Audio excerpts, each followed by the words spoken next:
Assalamualaikum warahmatullahi wabarakatuh. Halo sahabat semuanya, selamat datang kembali di channel saya. Di video kali ini kita akan bahas sejarah perjalanan hidup dari sahabat Nabi yang sangat luar biasa. Semoga bisa menjadi pembelajaran buat kita semuanya. Yaitu siapa? Yaitu kisah tentang Abbad ibnu Bashir bin ibnu Waqqas.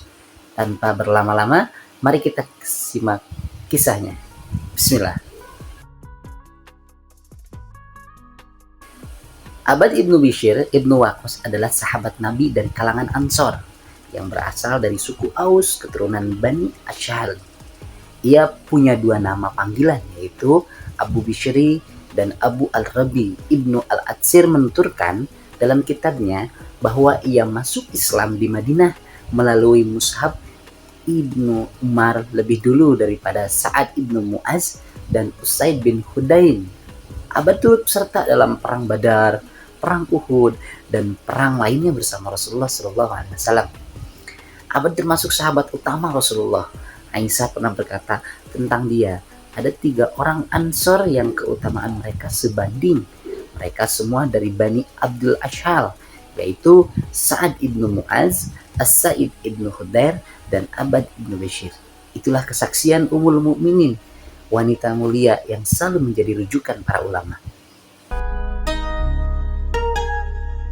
Tindakan heroik Abbad ibnu dalam perang Zatul Riqah sungguh tak terlupakan. Diriwayatkan dari sahabatnya sendiri, Ibnu Yasar, dari Uqail ibnu Zabir, bahwa Zabir ibnu Abdullah al-Ansyari berkata, kami keluar bersama Rasulullah dari tempat perlindungan kami di kebun kurma dalam perang Zatul Riqah. Dalam perang itu, seorang wanita musyrik terkena lemparan anak panah seorang muslim usai peperangan, dan setelah itu Rasulullah pulang ke markas. Suami wanita musyrik itu datang dan melihat apa yang terjadi pada istrinya. Otomatis ia marah dan bersumpah akan membalas dendam, hingga salah seorang Nabi sahabat Shallallahu Alaihi Wasallam bersimbah darah. Diam-diam ia mencari tabung di mana Nabi Shallallahu Alaihi Wasallam menginap malam itu. Saat Nabi Shallallahu Alaihi Wasallam hendak masuk rumah, beliau bersabda, siapakah yang mau berjaga malam ini? Ammar ibnu Yasir dan Abbad ibnu bangkit dan berkata, kamu siap Rasulullah, berjaga di malam ini? Berjagalah dekat gerbang Syi'ib. Saat itu beliau dan para sahabat menginap di Syi'ib dan sebuah lembah. Kedua orang itu pun pergi menuju gerbang Syi'ib. Abbad bertanya, kau ingin aku berjaga di awal atau di akhir malam? Ammar menjawab, kau berjaga di awal malam dan aku di akhir malam. Kemudian Ammar berbaring dan tertidur pulas. Abbad mendirikan salat sunnah sambil berjaga. Ketika itulah suami wanita musyrik itu datang. Ketika melihat Abbad yang sedang salat, lelaki itu tidak menyia-nyiakan kesempatan. Ia langsung melepaskan panah ke arah Abbad dan tepat mengenai tubuhnya. Terkena panah tidak membuat Abbad membatalkan salatnya. Ia hanya mencabut panah dan melanjutkan. Lelaki itu kembali melemparkan panah lagi, dan Abbad tetap berdiri dalam salatnya. Subhanallah, untuk ketiga kalinya lelaki itu meluncurkan panah dan Abbad mencabut panah yang tertancap di tubuhnya. Lalu ia ruku, lantas sujud.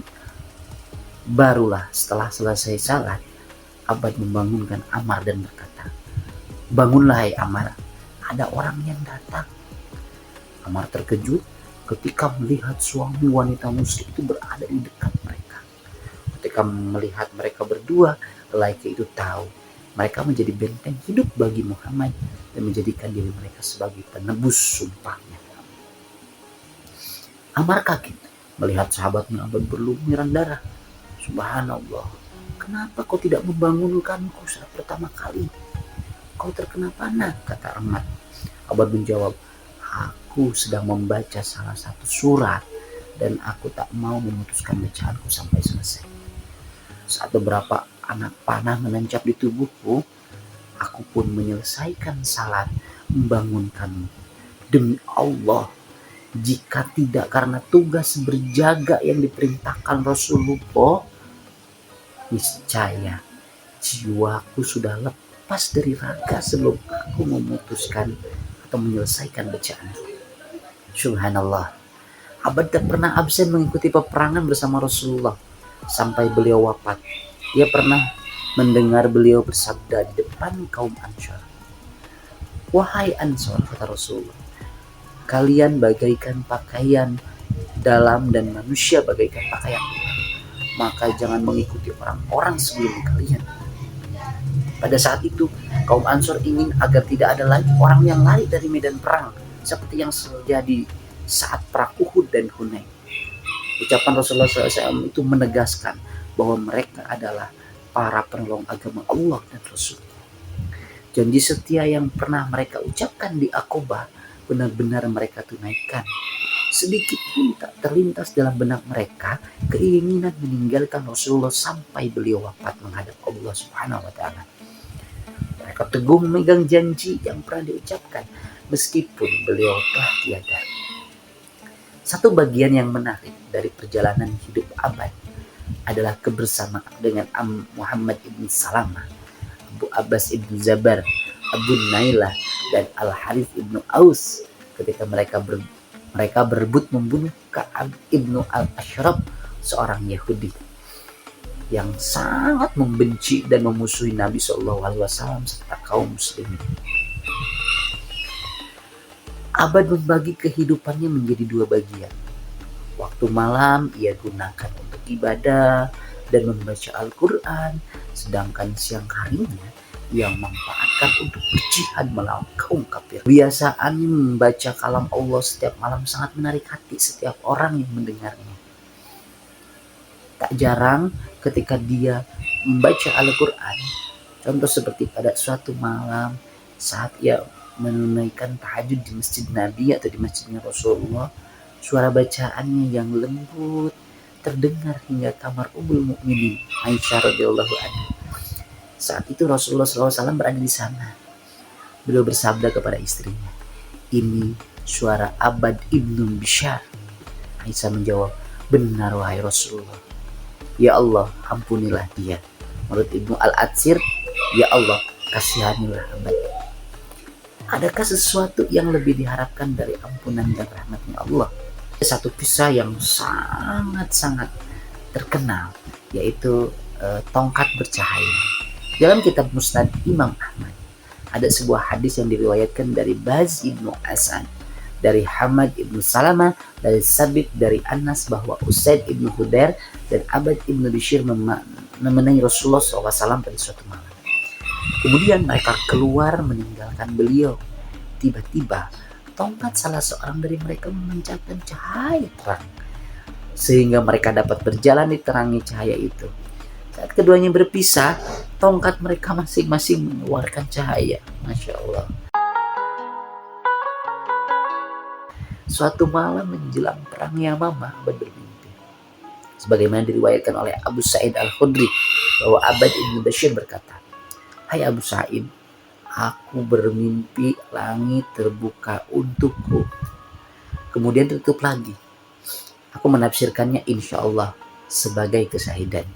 Abu Sa'id berkata, "Demi Allah, sungguh baik mimpimu itu." Keesokan harinya Abbad bersama beberapa sahabat bergabung dalam pasukan Khalid ibn Walid untuk memerangi Musailamah al-Kadzdzab. Mimpi dan harapan Abbad menjadi kenyataan. Ia terbunuh sebagai syahid dalam perang itu. Sungguh mimpi orang bertakwa adalah kebenaran. Semoga Allah merahmatinya. Amin, amin ya Allah ya Rabbal Alamin. Itulah para sahabat, kisah Abbad ibnu Bishr yang sangat terkenal akan perjuangan kehidupan untuk memperjuangkan agama Islam. Bahkan beliau sangat rela tertusuk berbagai macam panah di tubuhnya. Untuk apa? Untuk melindungi Rasulullah SAW. Abbad ibnu Bishr ibnu Waqqas, dia adalah seorang syahid Rasulullah SAW, insya Allah.